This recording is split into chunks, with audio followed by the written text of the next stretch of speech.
Bismillahirrahmanirrahim. Assalamualaikum warahmatullahi wabarakatuh.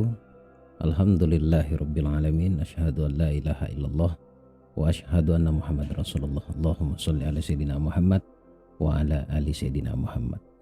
Selamat malam teman-teman yang nonton secara live, dan selamat pagi, selamat siang, kapanpun dimanapun kamu menyimak siaran ulangnya. Senang sekali bisa terus update, menemani kamu, membersamai kamu dalam setiap aktivitas saat kamu menonton video kali ini. Sebelum kita mulai, informasi seperti biasanya buat kamu yang ingin mengikuti seminar yang saya adakan, silakan langsung hubungi nomor telepon yang tertera di layar monitor. Untuk dalam waktu dekat yang saya adakan adalah seminar luka batin. Nanti akan diinfo oleh admin langsung terkait tentang waktunya ya. Kemudian untuk yang kelas online eksklusif, yaitu dengan 6 kali pertemuan dan bonus bimbingan sampai bulan Desember, yaitu lunas hutang atau kelas online eksklusif lunas hutang. Nanti kamu akan dibimbing secara total di sana. Kemudian seminar offline ya, bertemu saya langsung nanti di Jakarta tanggal 10 Desember. Jadi manfaatkan kesempatan ini, insya Allah di sana akan banyak program bawah sadar, kemudian terapi-terapi pastinya, dan tidak lupa juga tentang materinya. Ikuti dan daftarkan diri kamu, dan untuk pendaftarannya langsung hubungi nomor telepon yang tertera di layar monitor. Baik teman-teman, tiap hari update, tiap hari berbagi video, berbagi edukasi buat kamu yang mungkin butuh solusi untuk mengatasi permasalahan hidup. Ya, ngomong-ngomong tentang masalah, ini kan dirasakan semua orang ya, dirasakan banyak orang. Terutama hari ini yang paling marak dipertanyakan yaitu tentang hutang. Itu juga sebuah masalah sebenarnya. Nah, mudah-mudahan malam ini atau di video kali ini bisa benar-benar membuka kesadaran. Sadar dulu teman-teman ya, bahwa apa yang terjadi dengan diri kita hari ini itu tidak lepas dari manifestasi kita di masa lalu. Kemudian Allah berikan 2 jenis pikiran di dalam diri kita, yaitu pikiran sadar dan pikiran bawah sadar.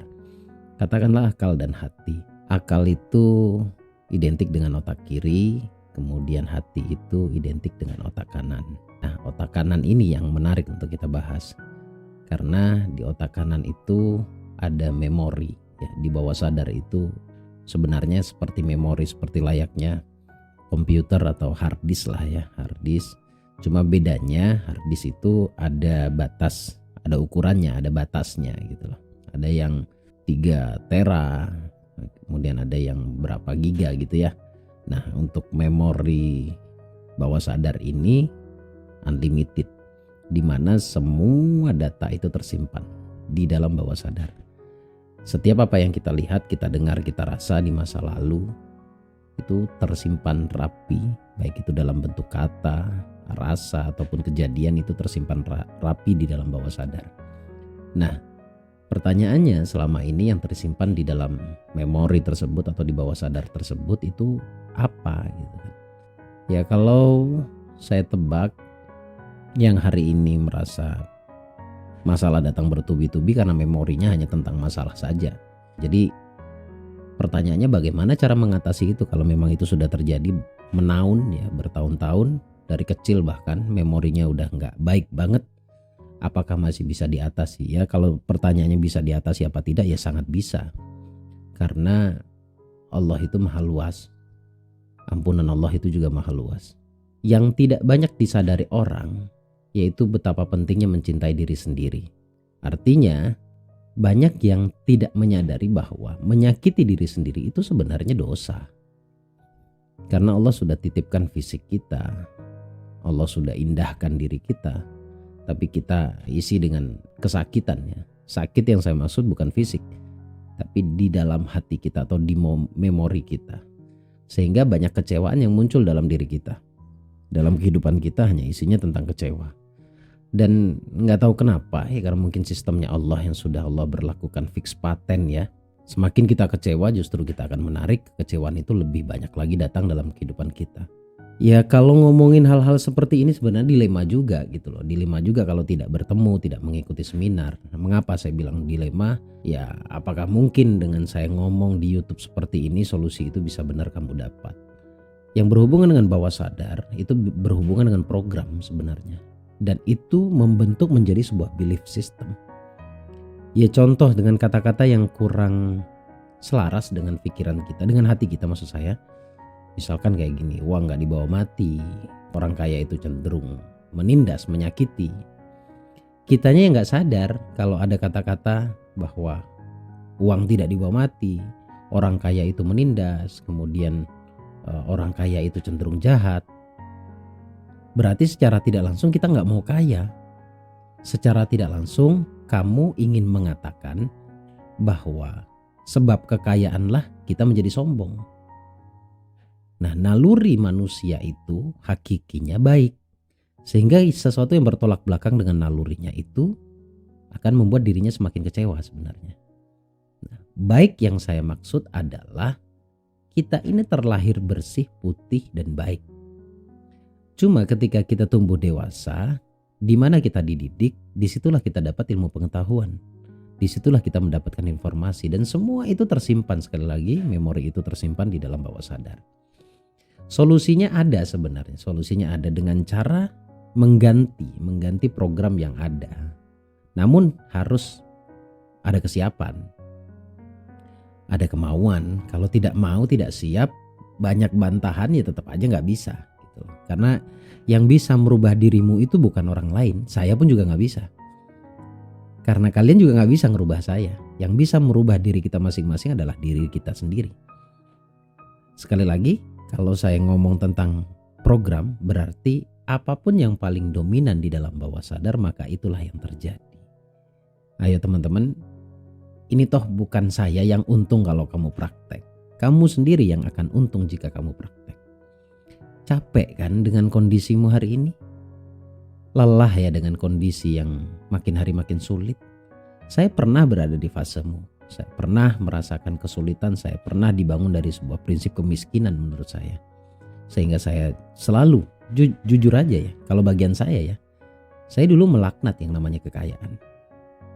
Saya tidak mau uang dalam artian sok-sokan ingin menjadi orang yang zuhud. Tapi realitanya ternyata saya salah mendefinisikan zuhud itu sendiri. Seakan-akan saya selalu mengatakan begini, dalam benak saya punya satu prinsip bahwa ya emang uang gak dibawa mati, pada akhirnya kita mati cuman rumah kita 2x1. Paling mentok yang kita bawa cuma kain kafan gitu. Padahal kain kafan sendiri tidak kita bawa pada akhirat. Kain kafan juga akan larinya kepada ya tanah, ya kuburan gitu. Ini saja sudah prinsipnya yang salah. Saya lupa satu hal, mungkin kamu juga lupa satu hal, bahwa dengan kita memiliki sarana, ya, saya katakan sarana saja biar tidak terlalu kaku kamu mendefinisikan kata saya atau mengambil atau mencerna kata saya. Sarana kita hidup, katakanlah uang. Uang itu hanya sarana. Pertanyaannya, apa iya gitu? Apa iya kalau saya kaya, saya nggak jahat? Belum kaya aja kamu sudah ngomong begitu. Kenapa tidak mengatakan bahwa ketika saya kaya, saya akan jadi orang baik. Ketika saya punya harta, saya ingin membantu orang lain. Kenapa tidak seperti itu? Karena sedekah itu, ya ngomong sedekah lagi nih, itu benar-benar satu hal yang sangat indah dari janji-janjinya Allah. Ada banyak janjinya Allah, balasan dari Allah tentang sedekah. Bahkan tidak hanya di dunia, balasan yang paling kekal itu ya nanti di akhirat. Sadar dulu teman-teman, tanyakan pada nalurimu, benarkah kamu mau akan kekayaan itu? Kalau kamu mau, berarti tinggal diprogram saja bawah sadarnya. Ya, tinggal diprogram. Ada juga mungkin kasusnya yang berusaha sedemikian rupa, setengah mati bahkan mati-matian, mengejar uang. Itu pun salah. Karena secara keilmuan juga tidak disarankan untuk terlalu menggebu-gebu mengejar uang. Apalagi di agama. Jangan menghamba pada dunia, kan begitu. Prinsip yang sering kita yang sering ada dalam benak kita, yang sering kita dengar dari pemuka agama ataupun dari orang-orang terdekat kita. Ini konteksnya bukan menghamba pada dunia, bukan. Secara keilmuan pun kita nggak masuk dalam materi ya, misalkan dalam materi bahwa kita harus mengejar uang itu nggak masuk. Nggak ada penjelasan begitu. Justru dengan kita benar-benar menjadi hamba, memperbaiki pola pikir kita, ya, memperbaiki tadi yang dominan, yang negatif di dalam bawah sadar dengan memperbaiki injek lagi keyakinan, injek lagi sugesti yang positif. Seperti ibarat kamu ilustrasikan saja ya. Kamu bayangkan ada kopi segelas. Bagaimana caranya agar kopi tersebut, warna dari kopi tersebut, hitam tersebut bisa menjadi putih? Ya otomatis salah satu caranya yaitu dengan terus diisi dengan air putih. Lama kelamaan warna hitamnya atau kopinya pun akan hilang.